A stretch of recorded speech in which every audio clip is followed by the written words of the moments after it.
Oke, ya kita masuk ke sini ya. Ini untuk materinya ya, ini adalah sirosis hepatik. Jadi masih ada kaitannya dengan renal ya.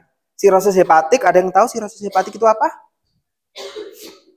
Nah, ini adalah gambar dari sirosis hati. Hatinya itu mengalami peradangan yang sudah parah. Ya kalau masih peradangan aja sebutnya hepatitis. Nah, ini dia sudah membentuk jaringan-jaringan dia bentuknya seperti inilah penampakan hati. Hati pada umumnya, siapa yang di sini pernah ngolah atau pernah masak hati sapi atau hati ayam? Dia kayak gitulah. Mulus seperti ini. Ini masih hati yang sehat.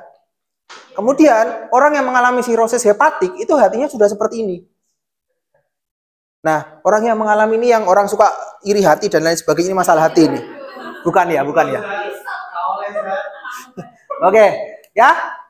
Nah, cirrhosis, the word of cirrhosis is derived from a Greek kairos meaning orange or yellow. Jadi, penyakit cirrhosis hepatik, ya, penyakit hepatitis dan kemudian nanti bisa berkembang. Pertamanya bisa jadi dari hepatitis, peradangan, kemudian berubah menjadi cirrhosis, itu juga disebut sebagai penyakit kuning. Tetapi berbeda dengan demam kuning. Karena apa? Orang yang mengalami sirosis hepatik itu tubuhnya itu biasanya mengalami kuning. Ya, terutama pada sklera mata. Ya, tetapi kuningnya jangan dibayangkan seperti Teletubbies. Siapa itu Teletubbies yang kuning itu? Lala. Jangan dibandingkan kuningnya kuning seperti Lala, bukan seperti itu. Tapi memang walaupun orangnya itu hitam dof seperti saya ini, ya hitam dof seperti saya ini, daripada tak tunjuk ke kalian nanti kalian marah-marah, ya mendingan ke saya aja. Ya, hitam dof seperti ini seperti saya. Kalau misalkan dia mengalami sirosis, itu juga mengalami lebih kuning, ada kekuningan. Karena apa? Karena yang liver itu dia tidak bisa bekerja sebagaimana mestinya. Karena apa? Bilirubin yang seharusnya dibuang, dia jadi menumpuk di dalam tubuh. Seperti itu, ya. Nah, clinical consequence of cirrhosis include impaired hepatocyte function. Jadi, konsekuensi dari sirosis hepatik itu bisa macam-macam. Terkait dengan fungsi normal dari hati. Fungsi hati kan memetabolisme kan ya. Jadi kalau hatinya itu rusak, maka proses metabolisme tidak akan berjalan sebagaimana mestinya. Konsekuensinya berat banget kalau orang punya hati, punya masalah seperti ini. Punya hati ya juga, kalau punya hati juga punya masalah juga, bisa sakit hati, ya kan, seperti itu. Ya. Kemudian the increase intrahepatic resistance of portal hypertension. Ada lagi yang namanya hipertensi porta. Hipertensi porta itu adalah peningkatan tekanan darah pada vena porta. Kalau ada yang pernah baca buku namanya vena porta hepatik, lah itu tekanannya jauh lebih tinggi daripada tekanan darah arteri, seperti itu. Ya, dan pada akhirnya sirosis ini kalau tidak ditangani dengan baik, ya tidak ditangani dengan baik, itu nanti bisa jatuh ke proses ke dalam stage yang namanya HCC. HCC. HCC. Apa HCC?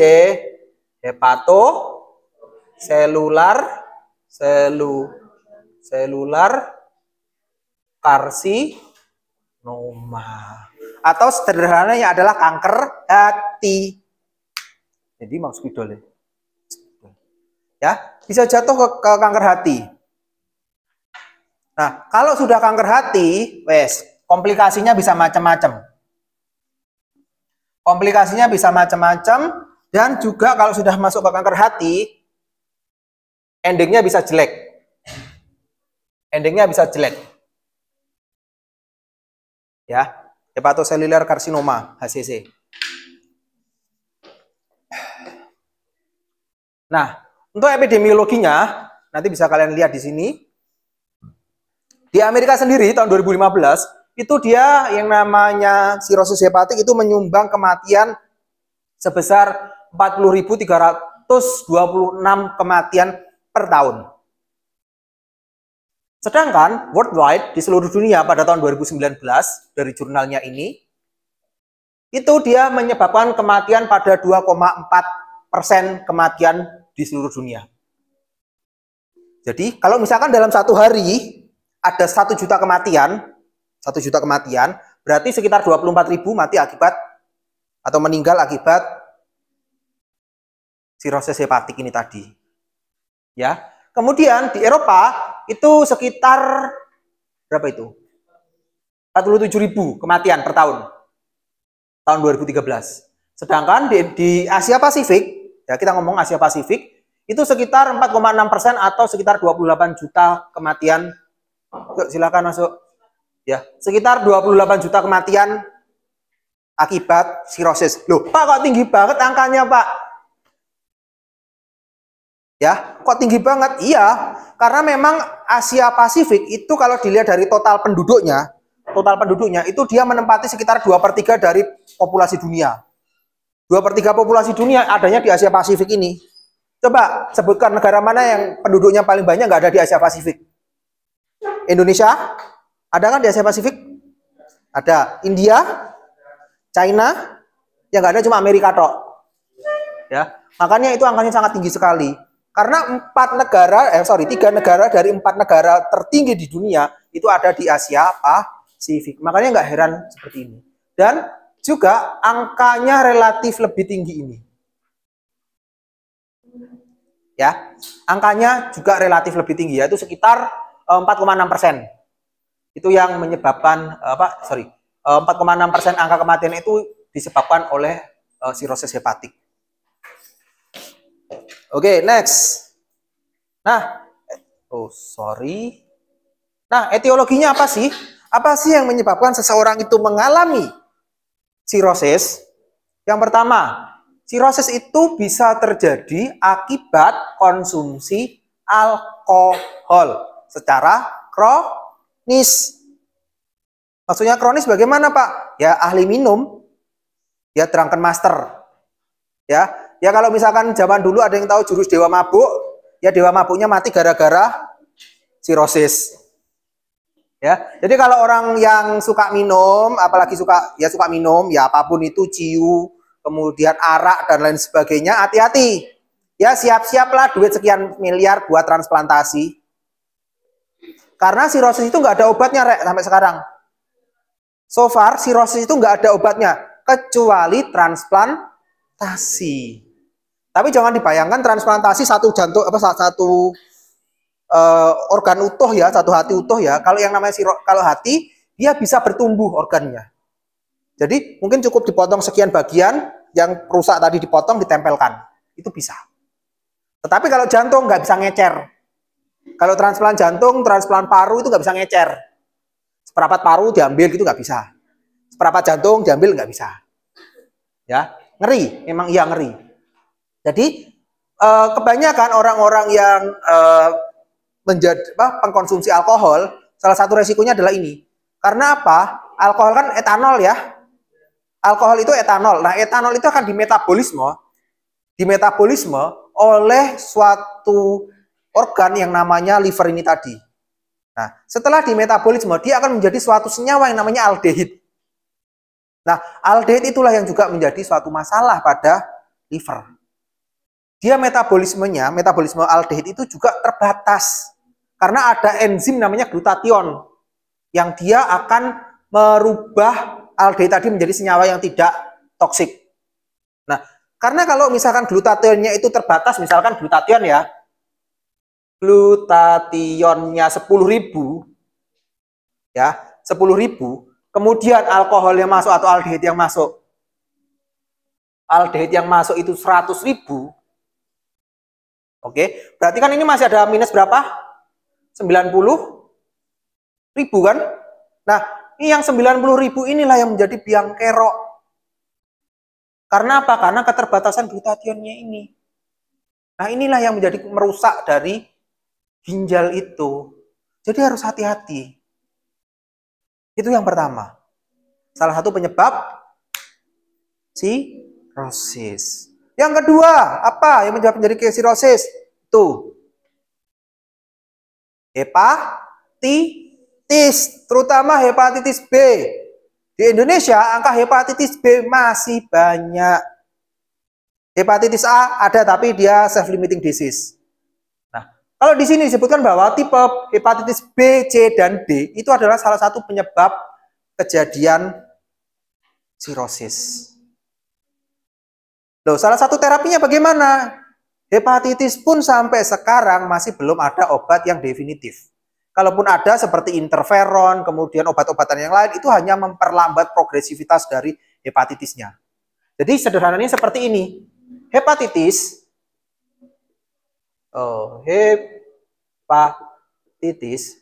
itu dia bisa berkembang menjadi sirosis. Sirosis bisa berkembang menjadi HCC. Nah, kalau sudah HCC inilah yang repot. Ya. Kemudian ada lagi namanya metabolic liver disease. Seperti contohnya adalah cystic fibrosis, kemudian hemakromatosis dan lain sebagainya.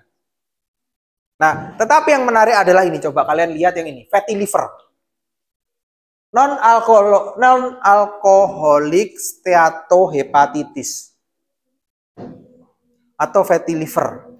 Itu juga menjadi salah satu penyebab seseorang mengalami sirosis. Fatty liver itu bahasa Indonesianya apa sih, Pak? Fatty liver itu adalah perlemakan hati. Jadi hatinya itu seperti diselubungi oleh lemak. Berlemak hatinya. Nah, itulah, dan ini juga lumayan banyak di Indonesia. Ini angkanya lumayan banyak dibandingkan dengan alkoholik itu tadi. Ini juga lumayan banyak. Ya, kembali lagi ya ke situ. Itu udah bener nyalakan ya? Oh? Udah diklik. Lalu tak klik meneh. Oh wes. Oke ya. Kembali lagi ke sini. Jadi yang di luar negeri, mungkin di beberapa daerah di luar negeri seperti Eropa dan Amerika, masalah yang disebabkan oleh alkoholik, masalah liver yang disebabkan oleh alkoholik, itu relatif tinggi. Ya kan? Karena mungkin di luar negeri banyak yang minum-minuman seperti itu. Tetapi di Indonesia mungkin angkanya relatif lebih kecil yang angka minum-minum ini tadi. Tetapi yang menjadi masalah adalah ini, fatty liver. Perlemahan hati, itu juga bisa kalau tidak ditangani dengan segera, itu juga bisa menyebabkan kejadian sirosis. Perlemahan hati, kemudian dia bisa menyebabkan hepatitis. Kalau hepatitis dia nanti bisa menyebabkan kejadian sirosis. Dan ini banyak sekali. Nah, kalau perlemahan hati ini harus hati-hati, terutama pada orang dengan kelebihan berat badan, ya, karena bisa jadi orang dengan kelebihan berat badan itu lemaknya mengalami perlemakan. Harus hati-hati. Kemudian cystic fibrosis, ada lagi autoimun hepatitis, biliary cirrhosis, primary sclerosis cholangitis, dan lain sebagainya. Dan yang menariknya adalah ini, yang perlu menjadi aware kita sebagai seorang farmasi. Obat-obatan. Obat-obatan seperti contohnya adalah isoniazid, kemudian metildopa, amiodaron, tamoxifen, retinol, kemudian ada PTU atau propylthiouracil, diadonisin. Itu adalah kalau digunakan dalam jangka panjang, obat-obat ini memiliki kemungkinan menyebabkan sirosis. Yang cewek-cewek mesti harus tahu kenal yang namanya retinol ya. Retinol itu kan obat untuk jerawat ya. Tetapi dia harus hati-hati digunakan kalau dia digunakan secara peroral. Harus hati-hati. Ya ini. Kemudian isoniazid, metildopa itu juga harus hati-hati. Makanya kalau orang-orang yang TB ya, orang tuberkulosa, nah itu kan juga kadang diresepkan bersama dengan Bukan. Diresepkan dengan kurkuma biasanya. Ya kan? Tujuannya apa? Ini. Untuk mengatasi masalah livernya ini tadi. Karena berupa isoniazid itu dia bisa meningkatkan SGPT, SGOT atau ALT, AST. ALT, AST naik itu menyebabkan hepatitis, peradangan. Hepatitis. Jadi pokoknya yang namanya itis-itis ya, itis-itis ya, bukan itis loh ya, tapi itis-itis ya.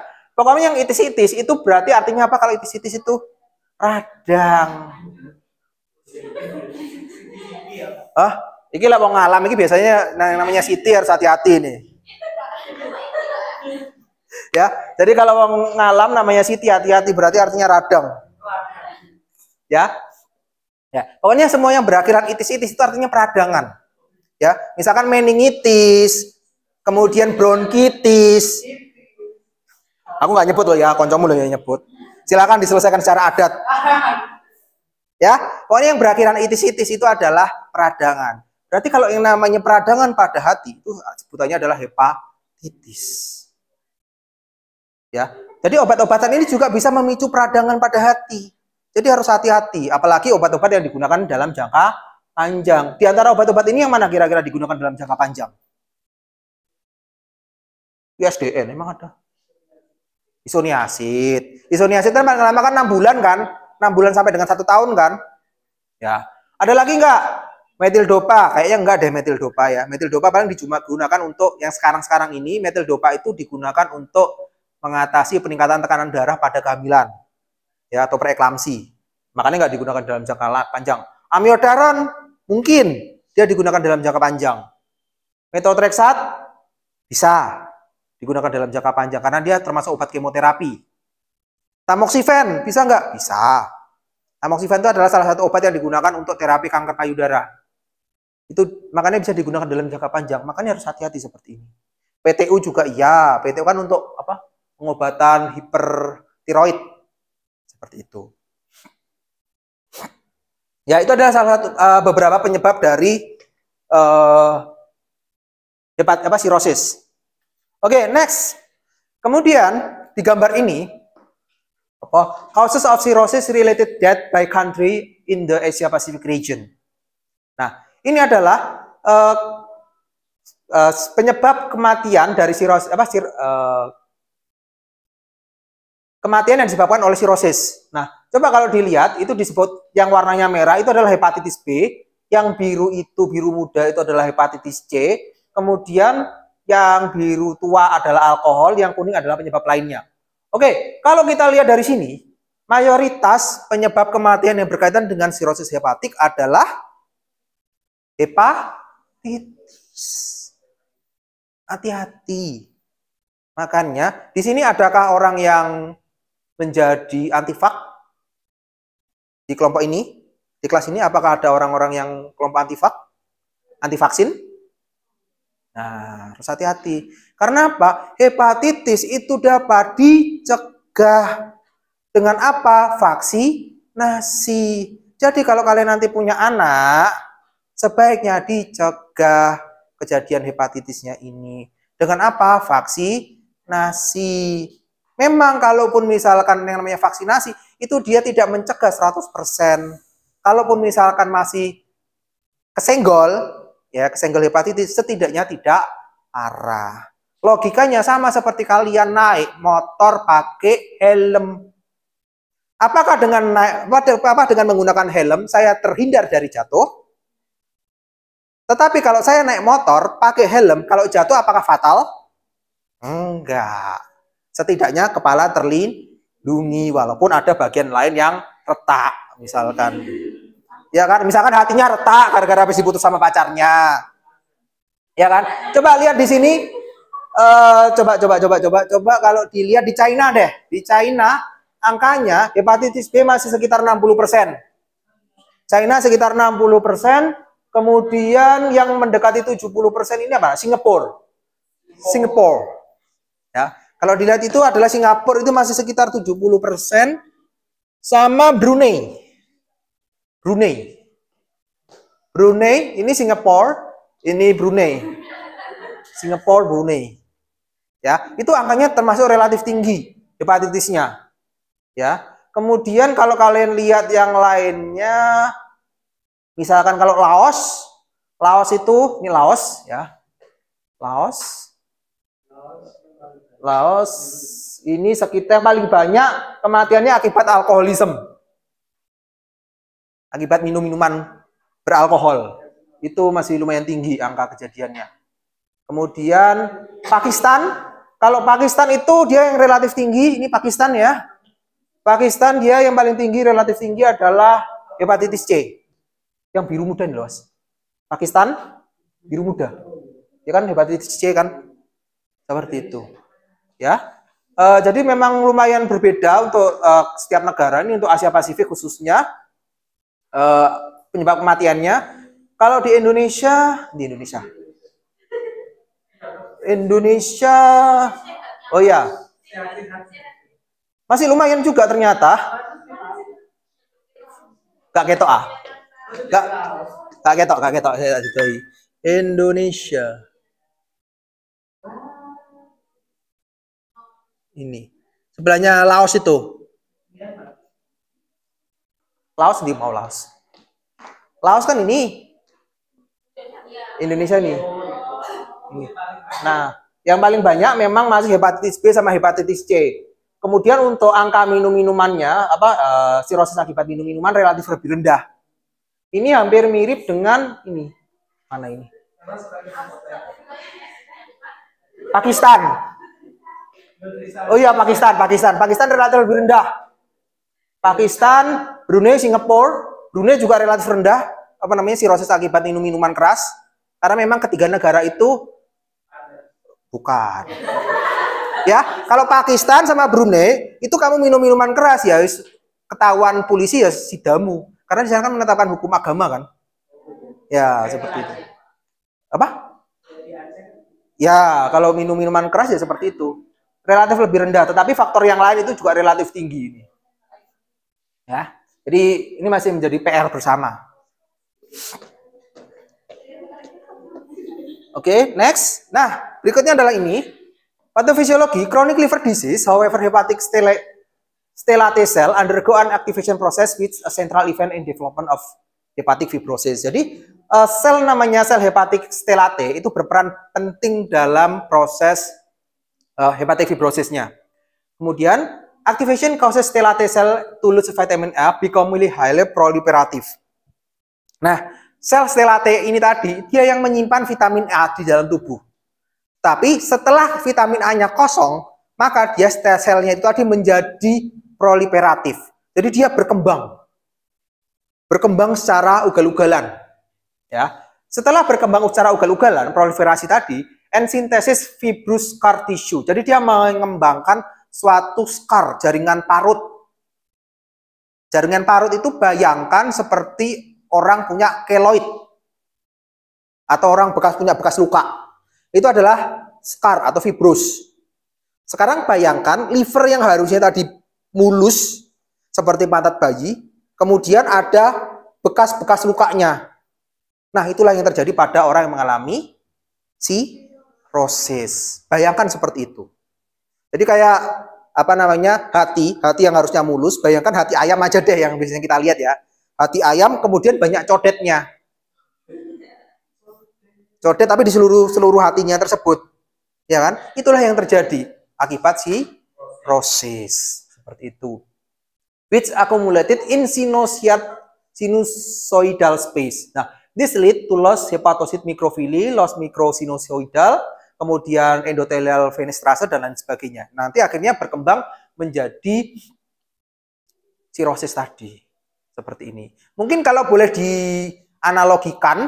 dianalogikan ya sirosis hepatik itu mungkin mirip, apalagi kalau yang pada kasus perlemahan hati ya, mungkin mirip kayak foie gras. Tahu foie gras? Oh, miskin kalian. Foie gras itu angsa, hati angsa. Foie gras itu adalah hati dari hati dari angsa yang dipakani makanan tinggi lemak. Ya, jadi mengalami perlemahan hati, seperti itulah kira-kira gambaran dari sirosis. Tetapi ini lebih banyaknya. Jadi dia mengalami perlemahan, kemudian ada codet-codetnya. Seperti itu. Nah, kemudian apa sih komplikasi dari orang yang mengalami sirosis hepatik? Yang pertama adalah asites. Perutnya belenduk. Ini bukan hamil loh ya. Belenduk, gede, buncit. Oh ya, jadi ingat ya. Kemarin saya bimbing PKL, ada mahasiswa yang dapat kasus asites. Ini masalahnya kemudian masalah pada livernya, tetapi dicek SGPT, SGOT-nya normal, HbSAg-nya juga normal. Kan bingung kan? Tapi kemungkinan mengarahnya pada sirosis ini. Usianya pas ini udah tua.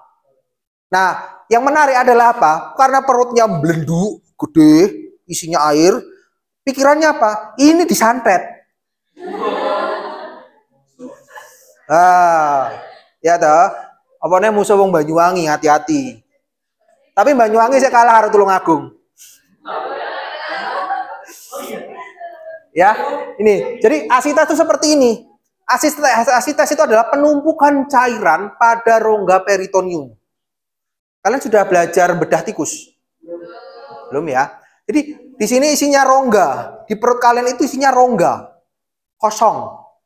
Tetapi kosong ini itu isinya oleh air. Ya, kayak gini kurang lebih. Nah, sehingga salah satu terapinya adalah dengan namanya parasitesis. Dicubles.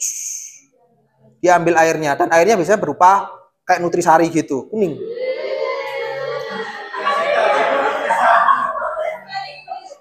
Tenang, nanti di belakang ada gambarnya. Jadi di sini organnya itu dia semacam terendam oleh air. Jadi makanya gede gini kayak orang hamil, tapi isinya bukan janin, tapi isinya air. Ini adalah salah satu komplikasinya. Ya, dan itu tadi yang kasus mahasiswa PKL itu bilangnya disantet sama keluarganya. Ini disantet iki. Ya enggak, sebenarnya ada dia mengalami asites. Ya. Kemudian komplikasi yang kedua adalah portal hypertension and varices. Jadi bukan varices di kaki loh ya. Tapi varices di esofagus ini. Di esofagus. Tahu kan esofagus? Anatomi fisiologi manusianya dibuka lagi. Esofagus kan di sini ya. Antara kerongkongan sampai dengan sini. Ulu hati. Itu adalah esofagus. Di sini terjadi varices. Dan kalau terjadi varices mudah pecah. Varisesnya itu pecah. Kalau pecah, dia memungkinkan terjadi namanya muntah darah. Itu. Ngeri ya? Jadi kayak memang gambaran orang disantet ya, asites ini. Real. Ya, muntah darah, perutnya belenduk. Ya kan, seperti itu. Kemudian ada lagi namanya portal hypertension. Jadi ada peningkatan tekanan darah di pembuluh darah di liver ini. Yang menuju ke liver itu tekanan darahnya meningkat. Kemudian ada lagi enggak komplikasinya? Ada HE. HE, hepatic encephalopathy. HE, hepatic encephalopathy. Jadi orang dengan hepatic encephalopathy itu cenderung wong itu sok somnolen. Mengigo, ngelantur. Iya, udah deket itu biasanya kalau orang HE itu bisa udah deket. Saya punya pengalaman ini dengan pasien HE ini, terutama waktu dulu saya PKP di S2. Jumat pasiennya itu bengak-bengok. Wah. Yes bengak-bengok ngamuk, tangguh balik. Pokoknya ngaco gitu kalau ngomong. Iya kan? Apa yang terjadi? Perawatnya tenang-tenang aja. Oh, paling HE pasiennya. Oke. Tenang, perawatnya tenang, dokternya ayam tenang. Pokoknya di ruangan itu tenang lah, walaupun pasiennya bengak-bengok. Kemudian yang geger adalah keluarganya. Wah, pokoknya serame lah itu yang terjadi. Jadi dia ada penekanan sistem saraf pusatnya oleh amoniak. Itu yang terjadi pada pasien HE. Jadi sistem sarafnya itu ditekan oleh produksi amoniak yang berlebih di dalam otaknya. Jadi dia kadang sok ngelindur, somnolen, bahasa Inggrisnya adalah somnolen, kalau bahasa Indonesianya apa ya? Yang lantur itu tadi, kesadarannya turun dan lain sebagainya. Itu hari Jumat setelah pulang Jumatan, kutuk. Saya ke ruang bangsal perawatnya mau ngambil rekam mediknya buat swab pasien yang lain. Saya kan bersama teman-teman yang lain ya, kok tenang ya? Oh ya, kok tenang ya? Saya mau bengak-bengok, iya pasiennya mau tadi bengak-bengok gimana? Tenang nih.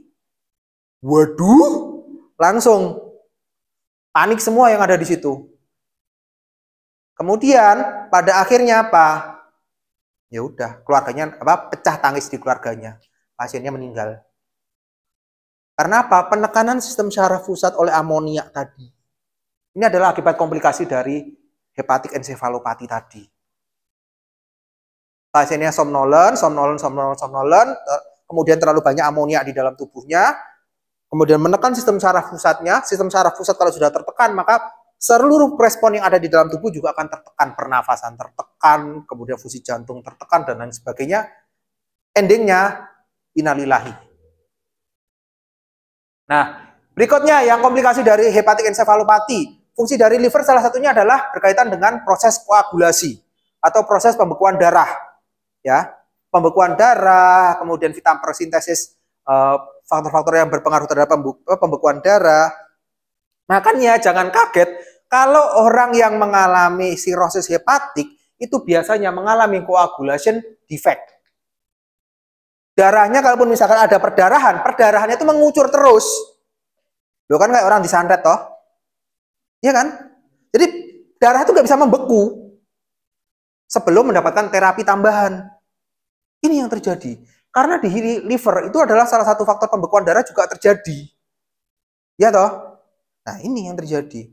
Jadi kan mirip kayak orang disantet ya, komplikasinya. mirip kayak orang disantet. Ya inilah yang terjadi komplikasi-komplikasi dari sirosis dia ini. Yang terakhir, sirosis hepatik itu sampai sekarang belum ada terapi yang bisa menyembuhkan. Kalaupun ada, dia hanya untuk terapi-terapi yang bersifat suportif. Ya, nggak benar-benar menyembuhkan. Kecuali kalau ada yang mau jadi donornya. Donornya misalkan yang ada yang mau mendonorkan hatinya itu harus bisa didonorkan kepada orang yang mengalami sirosis tadi. Oke, ini adalah asites. Ini adalah rongga perut yang normal, nggak ada airnya. Iya kan? Nah, tetapi pada proses asites itu dia terjadi penumpukan cairan di sini. Jadi ya kayak gunjar-ganjur gitu, isinya air tapi. Iya kan? Bukan bayi. Ya. Nah, sirosis asites ini terjadi karena apa? Karena namanya portal hipertensi tadi. Kalau terjadi portal hipertensi, maka tubuh itu akan mengeluarkan lagi senyawa yang namanya nitrit oxide. Nitrit oksida. Nah, nitrit oksida itu akan menyebabkan terjadinya vasodilatasi secara sistemik. Pembuluh darahnya melebar semua. Pembuluh darah melebar. Kalau pembuluh darah melebar, maka effect of arterial blood volume akan turun. Nah, kalau efektif arterial blood volume turun, maka akan mengaktifkan sistem RAA, renin, angiotensin, aldosteron. Di hipertensi kemarin sudah belajar ya sama Bu Tanti ya, RAA sistem ini penting sekali. Nah, RAA sistem ini tadi kalau sudah aktif, maka akan menyebabkan hyperdynamic circulation. Tubuh itu menjadi lebih banyak cairan. Sirkulasi dalam tubuh itu menjadi lebih banyak cairan. Kemudian terjadinya water and sodium retention, retensi air dan cairan. Yang terakhir adalah renal vasoconstriction. Jadi aliran pembuluh darah yang ke ginjal itu akan disempitkan pembuluh darahnya. Sehingga terjadilah penumpukan cairan di dalam rongga perut. Inilah yang terjadi namanya asites. Ini. Itu adalah komplikasinya. Oke. Kemudian ini adalah portal hypertension and varices. Portal hypertension and varices. Nanti bisa dibaca. Nah, komplikasi dengan adanya varices itu tadi bisa menyebabkan seseorang itu menjadi mudah bleeding, perdarahan. Ya, misalkan jadi muntah darah dan lain sebagainya itu akibat adanya varices. Ya. Kemudian komplikasi yang berikutnya adalah hepatic encephalopathy, HE tadi atau hepatic encephalopathy. Itu adalah describe a wide range of neuropsychiatric symptom that associated with a liver failure. Itu tadi berkaitan dengan neuropsikiatri, dengan kesadaran. Ya. Contohnya di sini adalah apa? Nah, di dalam ginjal sirosis tadi, itu kan tubuh memproduksi yang namanya NH3 atau amonia. Iya kan? Nah, amonia itu terjadi akibat fermentasi bakteri-bakteri yang ada di dalam usus. Nah, NH3 tadi dia bisa masuk ke dalam darah. Kalau dia masuk ke dalam darah, dia akan bersirkulasi. Dan pada akhirnya dia akan masuk ke dalam otak. Nah, kalau dia sudah masuk ke dalam otak, dia akan menekan sistem saraf pusat. Ini mirip seperti orang yang mengkonsumsi benzodiazepin. Ngaco. Ya kan? Benzodiazepin orangnya tenang. Tapi kalau ini orangnya jadi ngaco, somnolence. Bengak-bengok, teriak-teriak. Kalau diajak ngomong nggak nyambung, iya kan? Ditakoni wis mangan, motorku mau, Pak ning ndi mau motorku mau. Nggak nyambung. Jaga sembung bawa golok jadinya. Nah itu, ini yang terjadi. Itu terkaitan dengan neuropsikiatri. Atau kalau enggak dia tidur aja, waktu tidurnya biasanya 7 jam bisa jadi 10 jam lebih. Nih, ini yang terjadi. Itu adalah juga neuropsikiatri. Oke, next. Berikutnya adalah coagulation defect. Ya, ini berkaitan dengan the liver synthesis most a protein that responsible for the maintenance of homeostasis. Nah, hepatocellular damage can lead a disruption in hemostasis because the effect it may cause the function of coagulation and fibrinolytic factor. Jadi, kalau ada perdarahan, darahnya nggak mandek-mandek, keluar terus. Dan ini juga terjadi kemarin pada pasiennya kakak tingkat kalian yang dapat kasus ini. Pasien mengalami asites, edema nasaka dan seterusnya. Ini, begitu dicek, kelihatannya nggak apa-apa. Begitu dicek HB-nya drop. Dan waktu pembekuan, karena nggak ketahuan dia perdarahannya ada di mana nih perdarahannya. Bisa jadi perdarahannya ada di lambung. Seperti itu. Karena esofagus, di sini kan esofagus ya. Esofagus dia mengalami varises. Kalau varises kan mudah pecah. Kalau mudah pecah, nggak mandek-mandek perdarahannya. Kalau nggak mandek-mandek, bisa jadi drop HB-nya. Ya kan? Itu yang terjadi. Kemudian, those defects include a reduction in synthesis of clotting factor. Faktor pembekuan darah lagi. Kemudian, excessive fibrinolysis. Ya, fibrinolisisnya eksesif. Kemudian disseminated intravascular coagulation. Trombositopeni. Trombositopeni tahu? Trombositnya drop. Kayak orang DB. Iya kan? Kemudian platelet dysfunction. Fungsi platelet tidak bisa berfungsi sebagaimana mestinya. Sehingga ini salah satu komplikasi dari sirosis hepatik tadi. Ngeri ya? Nah, kemudian berikutnya komplikasi yang berbahaya. Komplikasi yang berbahaya dari sirosis hepatik yang bisa mengancam nyawa ada 2. Apa? Itu akut variceal bleeding. Varises di sini tadi, perdarahan varises yang ada di esofagus tadi, kalau misalnya ada varisesnya pecah, maka perdarahan terus-menerus. Oke? Kalau sudah perdarahan terus-menerus, mandek nggak perdarahannya kalau nggak pakai obat? Enggak kan? Karena apa? Faktor koagulasinya tadi terganggu. Kalau nggak ditangani dengan segera, iso innalillahi nggak pasiennya? Bisa. Mengancam nyawa. Yang kedua, ada namanya SBP. Bukan systolic blood pressure ya, tapi spontaneous bacterial peritonitis. Nggak tahu ada sebabnya apa, ujuk-ujuk pasien mengalami peritonitis. Infeksi di peritonium. Ujuk-ujuk aja. Karena nggak ada awal mulanya, ujuk-ujuk dia mengalami namanya peritonitis tadi. Karena apa? Masih ingat tadi di dalam rongga peritoneum pada pasien yang mengalami sirosis penuh apa? Penuh air. Bener kan? Kalau penuh air, bakteri seneng nggak di situ? Seneng. Apalagi suasananya kondusif. Mager bakterinya di situ. Ya kan? Sehingga akhirnya 2 hal ini yang dia bisa berakibat fatal. Ya, kalau yang ini tadi dia menyebabnya, kalau yang namanya akut varice bleeding, itu nanti dia bisa menyebabkan perdarahan. Oke, kemudian kalau SBP, itu nanti efeknya bisa menjadi sepsis. Sepsis itu apa sih? Sepsis itu adalah infeksi yang terjadi secara sistemik. Kalau sudah sepsis, obatnya, angel meneh gue. Itu yang terjadi. Dan ini bisa mengancam nyawa si pasien sirosis tadi.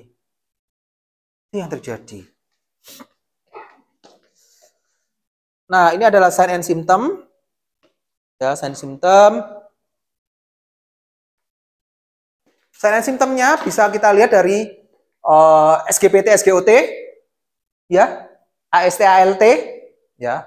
Ingat, SGPT, SGOT itu batasnya adalah 10 kali batas atas. 10 kali batas maksimal atas. Misalkan kalau batas atasnya itu adalah 5 sampai 10, oke. Misalkan ya 5 sampai 10, lihat ini. Berarti seseorang itu dikatakan bermasalah kalau misalkan dia cuma 12, itu dia tidak dikatakan bermasalah. Tetapi kalau peningkatannya adalah 10 kali ini sampai dengan 100, itu baru disebut bermasalah. Jadi kalian harus tahu nilai lab itu bermasalahnya kalau bagaimana sih?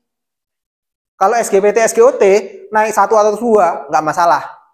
Naik 10 nggak masalah. Tapi kalau dia naik 10 kali lipat dari batas atasnya ini, barulah disebut bermasalah.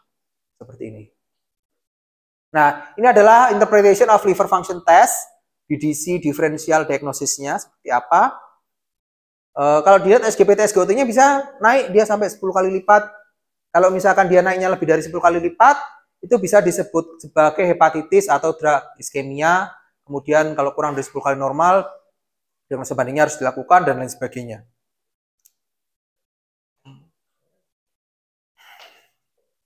Oke, next.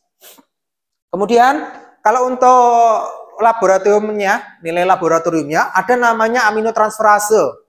Aminotransferase itu ada AST sama ALT. Ada AST sama ALT.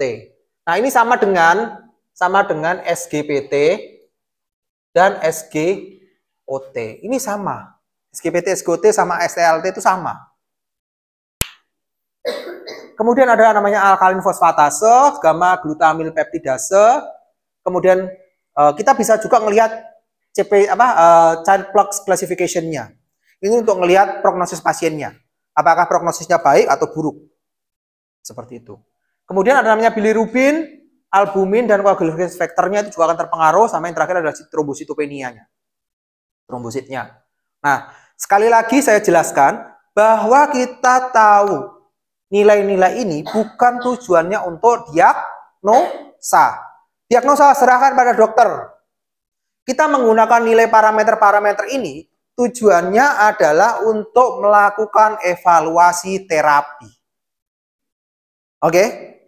Kalau misalkan SGPT, SGOT-nya terlalu tinggi, kemudian diterapi dengan dokter, dan terapinya sudah turun, berarti bisa dikatakan terapinya berhasil. Tetapi kalau tetap tinggi, terapinya dikatakan belum berhasil. Ya kan? Kita bisa menyarankan ke dokter, yuk kita bisa ganti terapi yang lain ya. Kalau kita menyarankan menggunakan A, B, C, D, E, F, G, H, I, J dengan dosis sekian. Harus komplit kalau misalkan kalian memberikan saran. Ya kan? Saran terapi harus komplit. Misalkan diganti dengan menggunakan obat X. Obat X dengan dosis sekian, frekuensi penggunaan sekian, kemudian namanya sekian. Itu harus komplit kalau memberikan saran. Seperti itu. Kemudian, next. CPS. Score atau classification sama saja. Child group classification. Child group classification system has gained widespread acceptance and a means of quantifying the myriad effect of the cirrhosis hepatic on laboratory and clinical manifestation of the disease. Recommended drug dosing adjustment for patient in liver failure when available are normally based on CPS, child group score. Jadi scoringnya berdasarkan ini. Dan nanti dijumlah skornya berapa? Maksimal 15. Ya, 15. Ya, 15. Jadi kalau 15 itu parah banget itu kondisinya pasien. Dan penting lagi bagi kita seorang farmasi, kita harus memperhatikan obat-obatan yang dimetabolisme di liver. Dan kita perlu melakukan penyesuaian dosis. Jadi nggak boleh pakai dosis normal karena pasien mengalami gagal liver. Apalagi ya ada suatu kondisi yang namanya hepatorenal syndrome, itu ngeluh lagi tuh pasiennya. Kalau ketemu pasien yang mengalami hepatorenal syndrome. Sudah livernya bermasalah, ginjalnya juga bermasalah. Padahal dua organ ini adalah organ yang mengekskresikan obat. Jadi harus benar-benar dipetani satu persatu. Penyesuaian dosisnya bagaimana, itu harus menjadi tugas kita. Kalau kalian ketemu pasien sirosis, aduh, alarmnya harus dinyalakan. Obat-obat harus dipantengin, mana obat yang di metabolisme di liver, mana obat ini yang diekspresikan melalui liver dan lain sebagainya. Ini harus diperhatikan yang seperti ini. Oke? Oke, next. Treatmentnya apa? Ya, sejauh ini untuk sirosis hepatik, sekali lagi saya tegaskan, belum ada terapi definitif. Kecuali kalau ada orang yang mau menjadi donor. Bisa. Ya, donor. Seperti itu. Tadi ada donor organ seperti itu. Nah, kemudian untuk treatmentnya, general approach of treatment. Jadi pendekatan umum dalam treatmentnya itu seperti apa sih? Yang pertama, identify and eliminating where possible causes of cirrhosis. Kita harus bisa mengetahui, ini cirrhosis penyebabnya apa sih? Kalau misalkan penyebabnya akibat alkohol, ya udah mau nggak mau harus stop. Nggak boleh minum alkohol lagi. Kalau kemudian hepatitis, ya di treatment hepatitisnya. Ya kan? Sekarang ada obat-obatan yang lain, ada beberapa obat yang bisa menghambat progresivitas dari hepatitis. Seperti interferon, kemudian antivirus, dan lain sebagainya. Itu bisa. Kemudian, assess the risk of visceral bleeding and begin pharmacological prophylaxis when indicated. Jadi, kalau ada kemungkinan mengalami perdarahan varises, itu harus di-assess. Harus kita nilai. Kalau memungkinkan, segera terapi profilaksis. Supaya apa? Tidak pecah varisesnya tadi. Kalau nggak pecah kan nggak akan terjadi perdarahan kan? Kalau ini. Kalau dia tidak pecah kan tidak akan mengalami perdarahan kan? Iya. Kalau perdarahan kan pasiennya dipanggil malaikat maut kan? Nah, ini bagaimana supaya ini tidak terjadi? Diberikanlah namanya terapi. Terapi profilaksis. Seperti itu. Oke, kemudian yang ketiga, pendekatan ketiga adalah evaluated the patient for clinical sign of ascites and manage with pharmacologic therapy. Kalau pasien mengalami ascites, jadi terapi. Tapi sekali lagi diingat, kasus ini, sirosis ini bukan mengobati sirosisnya, tetapi simptomatik. Kalau ada ascites, diobati adalah ascitesnya. Pakai apa? Diuretik. Nih. Dan parasintesis. Careful monitoring for spontaneous bacterial peritonitis should be used in patient with ascites who undergo acute deterioration. Ya, dan juga harus hati-hati. Dan ini bisa kalau misalkan ada pasien kecurigaan untuk cenderung mengarah SBP, kita bisa menggunakan terapi profilaksis antibiotik. Bisa. Seperti itu. Kemudian, hepatic encephalopathy. Ya, hepatic encephalopathy is a common complication of cirrhosis and require clinical vigilance and treatment with dietary restriction. Ingat, tadi HE disebabkan karena apa? HE? Amonia. Amonia itu rumusnya apa? NH3. NH3 itu berasal dari mana?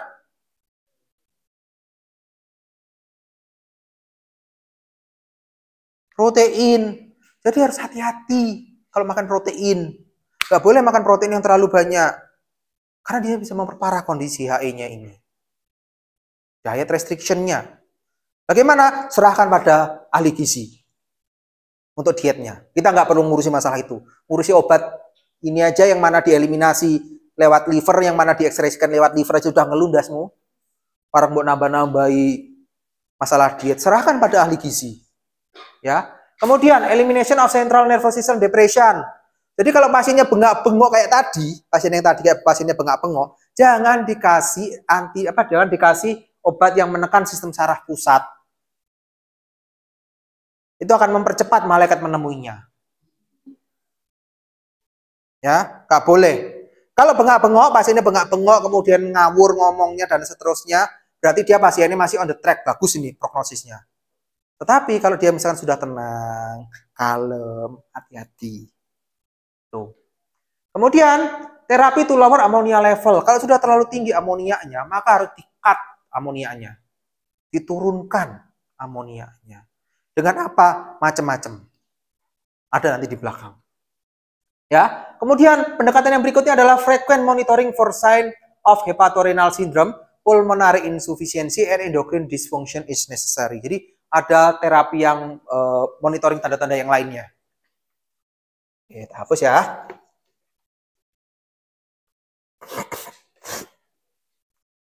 Tadi absennya udah sampai penuh, sampai terakhir. Ya, good.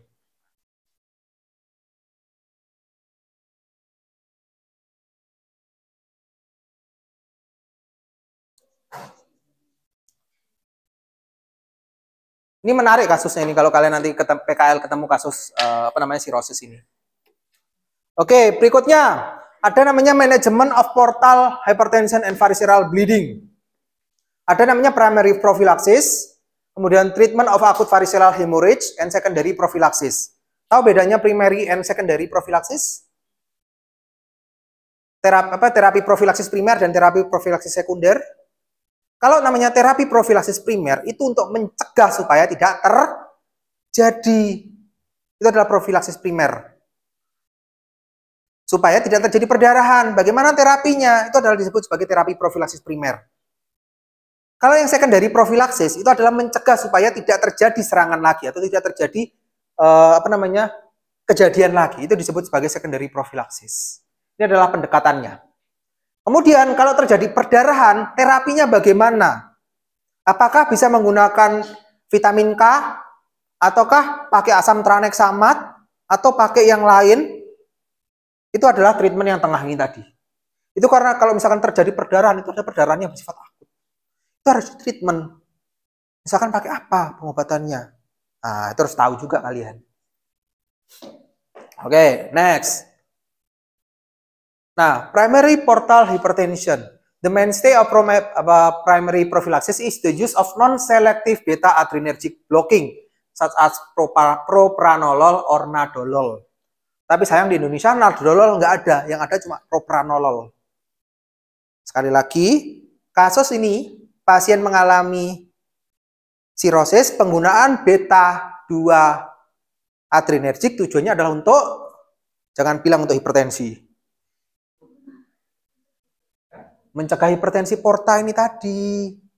Tujuannya itu bukan untuk hipertensinya. Ya, dan mencegah perdarahan tadi. Supaya nggak pecah perdarahannya tadi seperti itu. Nah, terus agent reduce portal pressure by reducing a portal venous inflow via two mechanism. Decrease cardiac output, sama yang kedua adalah decrease splenic blood flow through beta-2 adrenergic. Jadi harus kerjanya nggak boleh salah satu. Nggak boleh misalkan pakai bisoprolol gitu karena habis di apotek, nggak boleh. Karena harus dua, karena dia akan menghambat di dua jalur ini. Cardiac outputnya dihambat, sama yang kedua adalah splenic blood flow tadi. Itu juga harus dihambat. Kalau yang cuma pakai beta 1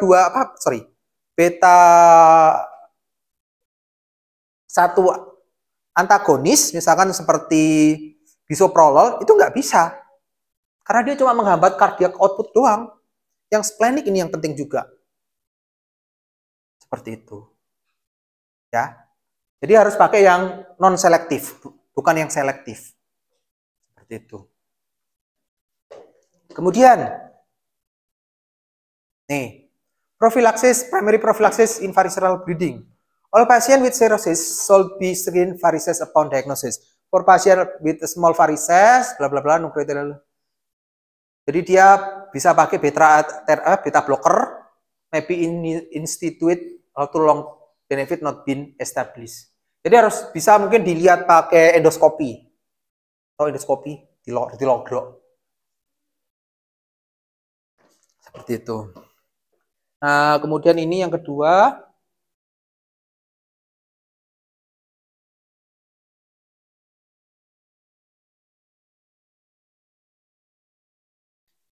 Oke, kemudian langsung aja masuk ke acute visceral hemorrhage management.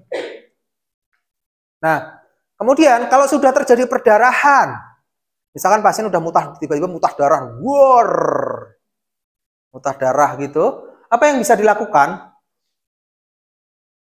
Mutah darahnya jangan dipikir kayak orang mimisen gitu ya, keluar darahnya banyak banget itu nanti. Karena pembuluh darahnya pecah. Nah, apa yang bisa dilakukan? Adequate blood flow resuscitation. Diresusitasi. Darah yang keluar tadi digantikan.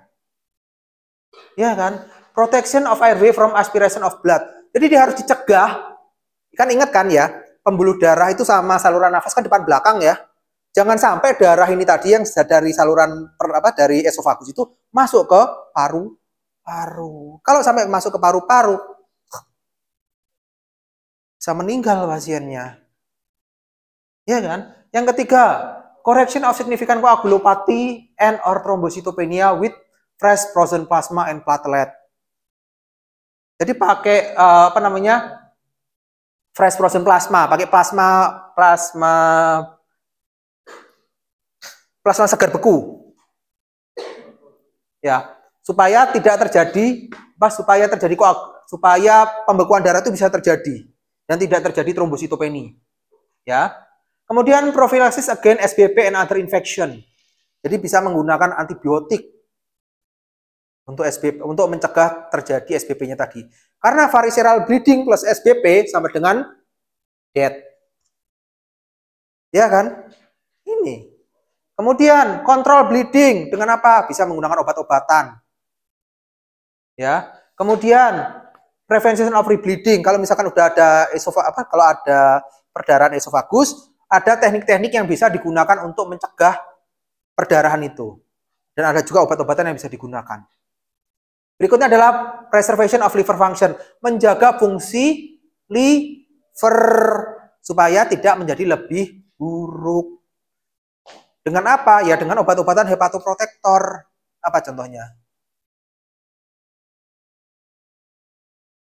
Ya kurkuma, ya kan? Ada kalau mereknya ya kurkuma, macam-macam yang mengandung temulawak. Ada lagi HP Pro dan lain sebagainya, banyak lah obat-obat hepatoprotektan itu. Seperti itu. Oke, next. Acute variceral bleeding hemorrhage, nanti bisa dibaca sendiri.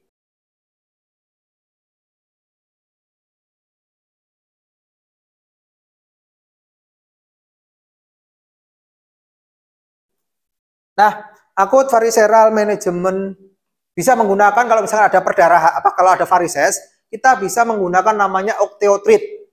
Ya. Octreotide itu somatotropin, cause reduction portal pressure and port collateral blood flow through induction of splenic vasoconstriction without causing systemic effect associated with vasopressin. Bisa pakai octreotide seperti ini.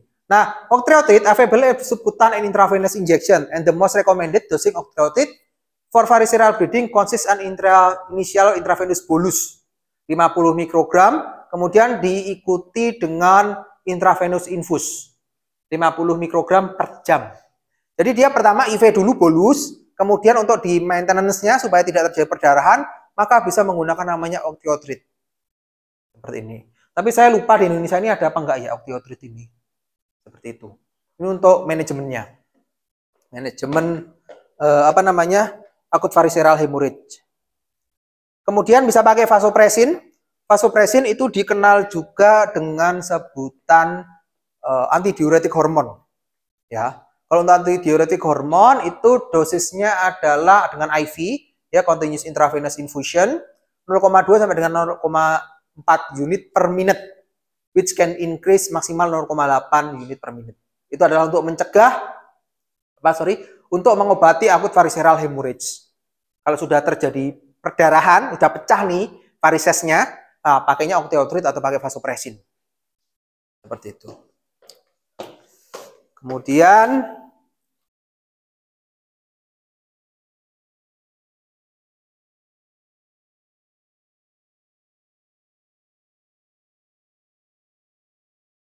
tidak usah manajemen. Nah, untuk SBP ini, SBP tadi kan adalah spontaneous bacterial peritonitis. Berarti peritonitis bakterial terjadi secara spontan. Uhui. Ya, spontan kan. Uhui. Sengantuk kabeh iki. Ya. The principal therapeutic goal for patient with ascites are to control ascites. Ya, prevent relief ascites bla bla bla bla SBP and the hepatorenal syndrome SBP is an infection of ascitic fluid that occur in absence of any evidence of intra-abdominal surgical treatable source of infection. Jadi nggak tahu nih ujuk-ujuk aja dia infeksi. Ya, dia ujuk-ujuk mengalami infeksi padahal nggak ada penyebabnya apapun. Nggak ada pembedahan, nggak ada apa, ujuk-ujuk dia mengalami infeksi. Nah, bakteri yang sering menyebabkan infeksi itu diantaranya adalah E. coli, Klebsiella pneumoniae, sama pneumokoki. Ini adalah yang paling sering. 3 bakteri ini. Oke, next. Kemudian untuk asites, ya, in adult patient with new onset asites are determined by physical exam or radiographic study. Jadi dia di rongsen. Ini pasiennya belendung akibat apa? Harus di pemeriksaan. Nah, abdominal paracentesis should be performed and ascitic fluid analysis should include in cell count with a differential ascitic fluid total protein and serum acetic albumin gradient. If the SAG is greater lebih dari 1,1 gram per dl, patient almost certainly has portal hypertension and will usually be responsive to salt restriction and diuretic. Jadi kalau dia pasien tadi mengalami asites, harus dibatasi asupan garam dan airnya supaya tidak semakin belendung. Ya, supaya tidak semakin buncit. Ya kalau ini saya bukan asites ini memang gemuk. Memang gemuk. Oke. Nah, ini adalah asites. Kalau orang hamil, triduran, belenduk itu isinya anak. Kalau ini isinya air. Nah, itu harus dicubles supaya anaknya memang keluar. Ini memang bener literally dicubles. Mau lihat videonya apa enggak? Ya, mau apa enggak? Nanti daripada enggak doyan makan.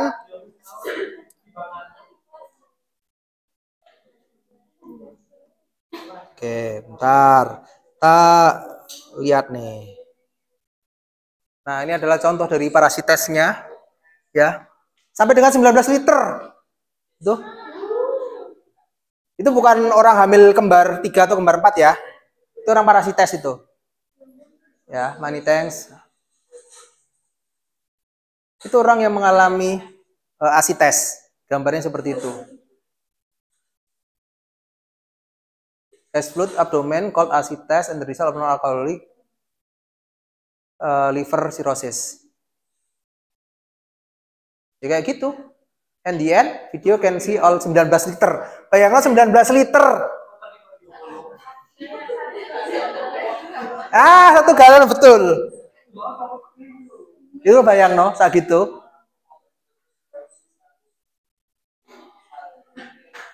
Coba dipercepat aja ya.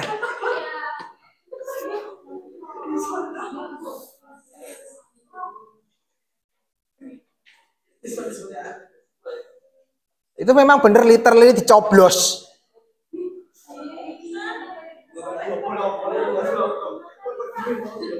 Ya, setidaknya kalian tahu lah, karena nanti kalian juga akan berurusan dengan pasien-pasien seperti ini.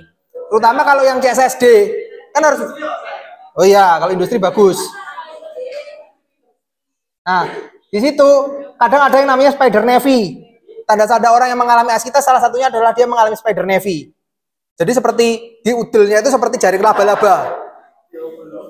Seperti pembuluh darah itu seperti di udelnya itu seperti jaring laba-laba itu lo tahu, bulat kemudian menyebar seperti itu. Nah ini, itu isinya air, guys. Ya harus steril, pakai sarung tangan. Kemudian dikasih povidin iodin.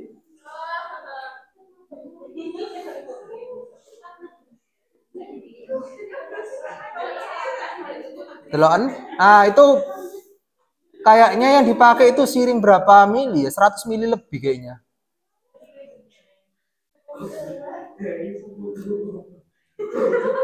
Lihatan. Ya.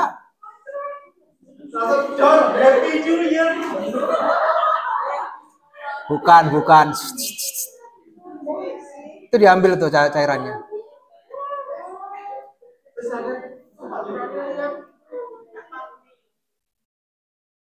Nah, itu masih dimasukin kanulanya.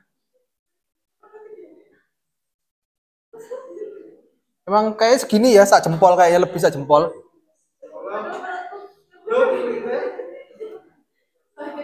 Ya tadi siapa yang juga pengen nonton?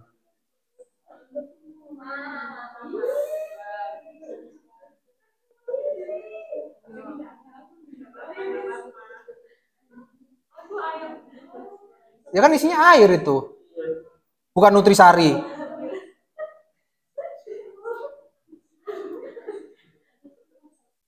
Nah, itu dimasukin selangnya, selangnya nanti dimasukin ke dalam tabung penyimpanan.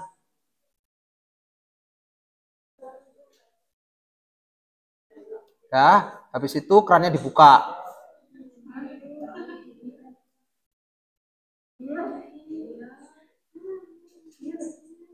Nah, itulah yang terjadi pada orang-orang yang mengalami sirosis.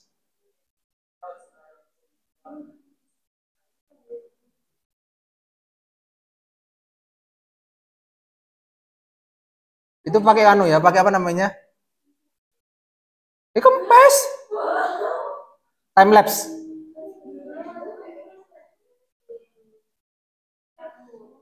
Kan kayak balon diisi air kan?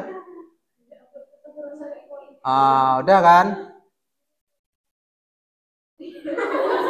Ya karena memang orangnya besar.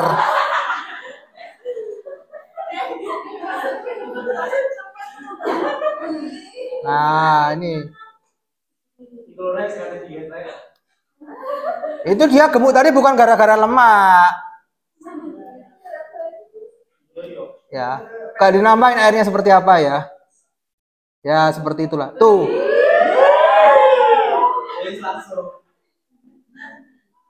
Kayak teh ya bentuknya ya. Ya, kayak teh. Oke, itulah contoh dari apa namanya? Parasitesis. Oke. Next. Ganti mau. Oke, ini. Nah, berikutnya untuk asitas tadi terapinya nggak ada terapi obat ya, cuma pakai itu tok. Ya, atau kalau misalkan masih sedikit kecil kita bisa menggunakan diuretik bisa, masih memungkinkan. Tetapi kalau sudah segede tadi, diuretik sudah nggak mempan. Pakainya ya parasitesis tadi. Nah, kemudian untuk SBP, spontaneous bacterial peritonitis, ya, kita bisa menggunakan obat-obatan seperti ini, ya, empirical terapi. Jadi harus ada terapi empiris. Terapi empiris kita nggak tahu nih bakteri yang penyebabnya tadi yang mana, apakah si Klebsiella, apakah E. coli atau pneumokoki. Ya udah kita pakai yang empiris aja. Kita pakai bom atom dulu jebret. Nah, pakainya apa? Kalau di rumah sakit kita bisa menggunakan pakainya namanya cefotaxim. Cefotaxim 2 gram setiap 8 jam. Kalau cefotaxim kan biasanya 2 kali sehari ya. Kalau ini pakainya 3 kali sehari, tiap 8 jam. Ya, seperti itu.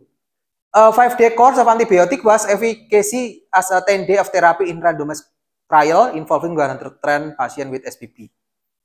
Jadi dia pakai 2 gram setiap 8 jam selama 10 hari berturut-turut untuk mencegah SBP tadi. Kalau pasiennya sudah pulang, itu bisa diganti dengan obat oralnya. Kalau memang dicurigai masih ada kemungkinan mengalami SBP. Pakainya apa? Kita bisa pakai ofloxacin. Ofloxacin 400 mg setiap 12 jam secara per oral itu bisa. Tetapi harus hati-hati, pasien ini dia juga bisa menyebabkan masalah pada livernya, ofloxacin. Kalau pakai Cipro gimana, Pak? So far kalau pakai Cipro yang ada tuh baru intravenusnya aja, IV-nya aja. Kalau yang per oral saya belum tahu, belum ketemu datanya. Apakah IV itu bisa digunakan untuk mencegah SBP, Cipro yang oral, SBP, spontaneous bacterial peritonitis. Oke, ini untuk evidence base-nya.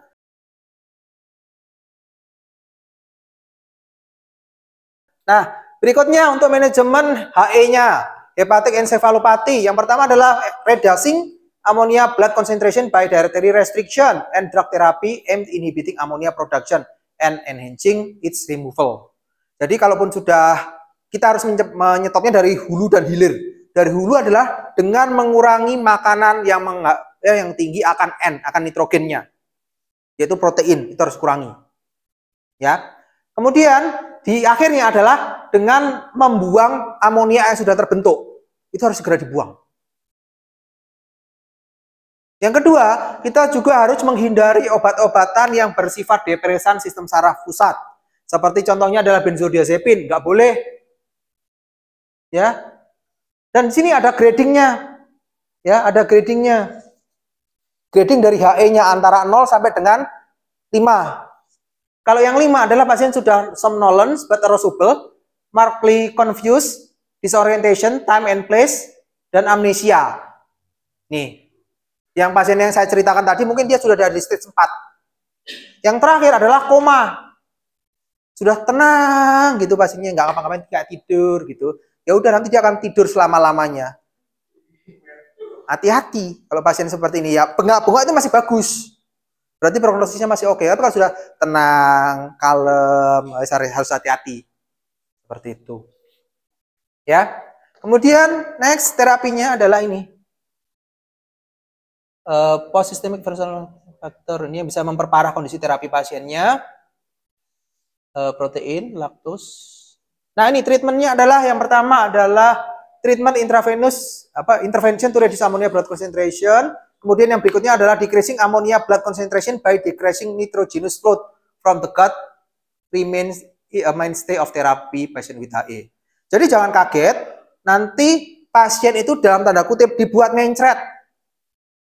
Supaya apa? Supaya tidak ada bakteri yang ada di dalam perut itu menghasilkan gas nitrogen.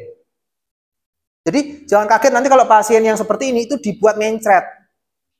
Dikasih dengan namanya laktulosa walaupun pasiennya tidak mengalami konstipasi. Dibuat mencret supaya apa? Supaya bakteri di dalam ususnya itu tadi dia tidak menghasilkan gas nitrogen. Kalau gas nitrogennya tidak dihasilkan maka tidak akan menghasilkan namanya amonia. Nah, kemudian treatment optionnya yang bisa digunakan yang pertama adalah nutritional management, serahkan pada ahli gizi. Yang berikutnya adalah non-absorbable disakarida. Disakarida non absorpsi. Contohnya adalah laktulosa. Jadi jangan kaget pasien itu nanti dia digunakan laktulosa. Bukan pakai bisakodil. Pakainya laktulosa, spesifik. Yang ketiga, menggunakan antibiotik. Pakainya antibiotik. Jadi antibiotik di sini dia ditujukan walaupun dia antibiotiknya itu diminum, tujuannya bukan untuk sistemik, bukan untuk tujuan menghindari SBP tadi. Tujuannya adalah untuk membunuh bakteri yang ada di dalam usus. Supaya apa? Supaya tidak menghasilkan gas nitrogen tadi. Seperti itu. Nah, obat-obatannya seperti apa untuk pasien HE? Di slide berikutnya. Oke. Nah, yang pertama harus mengurangi proteinnya. Kalau itu reversal of HE symptom is achieved, protein dia harus dikurangi, tetapi kalau sudah tercapai target terapinya itu bisa dinaikkan lagi antara 1 sampai dengan 1,5 gram per kilogram berat badan per hari. Nah, kemudian yang menariknya adalah vegetable source and dairy source protein may be preferable to meat protein dibandingkan dengan protein. Protein yang berbasiskan dari tumbuh-tumbuhan seperti tahu tempe dan kawan-kawannya itu lebih baik dibandingkan dengan protein yang dari daging. Seperti itu. Kemudian also higher fiber content of vegetable protein, lower colonic pH and increasing catharsis. Jadi pasien ini yang mengalami HE itu memang disarankan untuk mengkonsumsi banyak makanan yang mengandung serat. Karena dengan adanya serat dia akan menurunkan pH. Sehingga di lambung itu pH-nya menjadi relatif lebih asam. Dan juga yang serat ini dia memiliki efek katarsis. Dia bisa melancarkan buang air besar. Loh, kenapa Pak? Ya itu tadi, karena kalau semakin lama dia di perut, ya makanan itu semakin lama dia di perut, maka akan diubah menjadi gas nitrogen. Nitrogen akan berubah menjadi amonia. Kalau amonianya naik, akan menyebabkan sehingga harus dikurangi, harus dibuang. Ayo keluar seperti itu. Seperti itu. Kemudian ada yang namanya BCAA, branch chain amino acid. BCAA itu bisa digunakan, itu digunakan untuk pasien yang tidak toleran terhadap protein-protein ini. Ya, jadi dia pakai asam amino yang berantai cabang, bukan asam amino biasa. Nggak pakai asam amino yang rantai lurus, dia harus pakai asam amino yang bercabang. Tujuannya buat apa? Ya ini tadi, mencegah HE tadi. Seperti itu. Nah, kemudian non-absorbable disakarida, dia bisa menggunakan laktulose. Nah, laktulose tadi dengan dia akan meningkatkan pH. Sehingga kalau pH-nya meningkat, pH-nya turun, bakteri menjadi nggak bisa hidup di situ. Ya, selain itu juga dia akan segera mengeluarkan bahan makanan, nggak ngendon aja di dalam usus. Karena kalau dia ngendon di dalam usus akan memproduksi gas nitrogen lebih banyak. Kalau gas nitrogen lebih banyak, maka bisa naik ke otak seperti itu. Jadi memang sengaja, literally memang sengaja pasien ini dibuat mencret. Supaya apa tujuannya? Tidak membentuk gas amonia lebih banyak di dalam saluran pencernaannya tadi. Tapi khusus pasien ini dia harus pakai disakarida, bukan pakai golongan bisakodil. Kenapa? Ada yang tahu? Karena mekanismenya berbeda. Karena kalau bisakodil dia meningkatkan gerak peristaltik usus. Berbeda dengan ini. Ya, dia akan mengasamkan pH-nya tadi. pH lambung itu jadi relatif lebih asam. Ya. Relatif lebih asam, kemudian juga akan kalau lebih asam dia akan menghambat kolonisasi dari bakteri tadi. Kalau lebih asam dia akan lebih cepat keluar. Kotoran itu lebih cepat keluar. Sehingga nggak menumpuk di dalam saluran pencernaan dan tidak akan menyebabkan HE. Itulah yang terjadi. Kemudian berikutnya adalah disakarida, laktulose.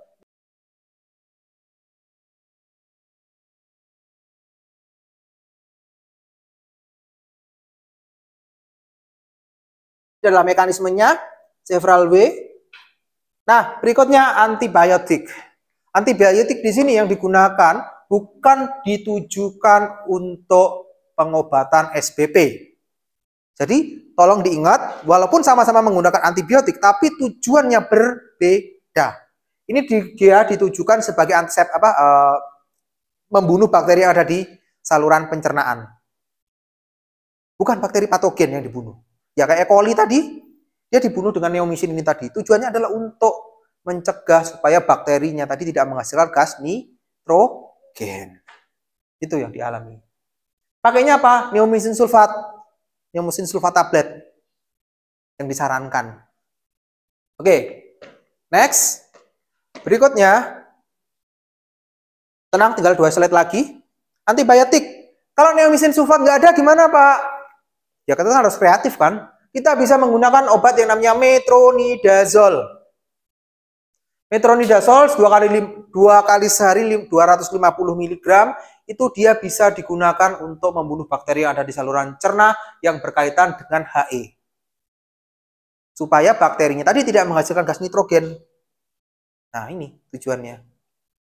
Jadi, kalau nanti pada saat nguji ini kalau misalkan kalian nanti dapat kasus-kasus seperti ini, harus tahu tujuannya buat apa obat ini digunakan.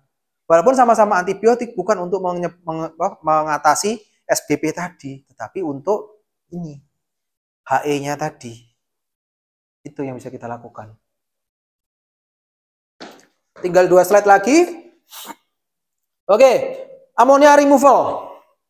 Nah, tadi kan untuk produksi amonianya kan sudah di awal ya. Nah, berikutnya ada namanya ammonia removal. Ammonia removal itu bisa bisa membuang kelebihan-kelebihan amonia yang ada di dalam tubuh.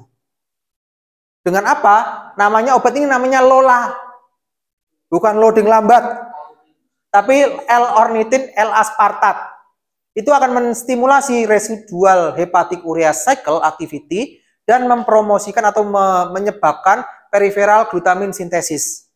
Pada akhirnya dia akan menyebabkan amoniumnya menjadi turun, amonium atau amoniaknya menjadi turun. Kalau amonium dan amoniaknya turun, tidak terjadi yang namanya HE. Seperti itu. Jadi dia bisa menggunakan LOLA ini tadi. Dan LOLA sejauh ini hanya tersedia dalam bentuk injeksi. Belum ada LOLA dalam bentuk tablet. Ya mungkin nanti kalau yang industri tertarik bikin Lola tablet.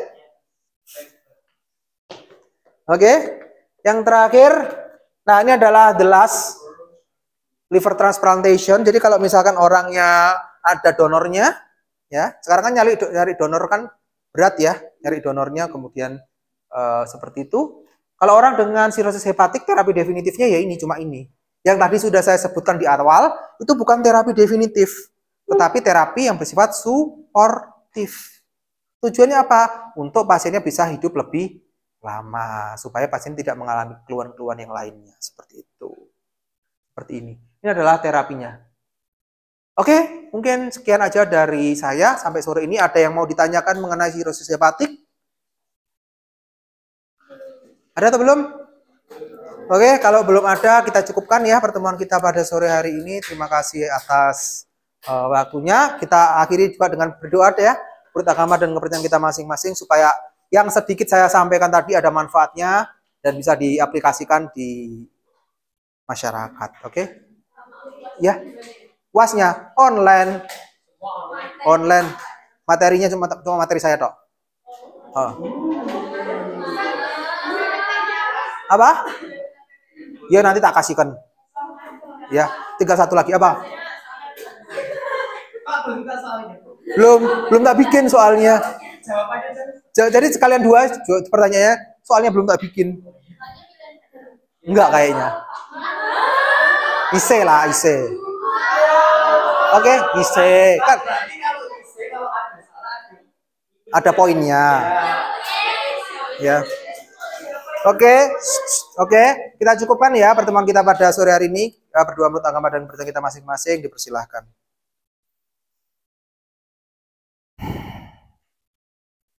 Berdoa selesai.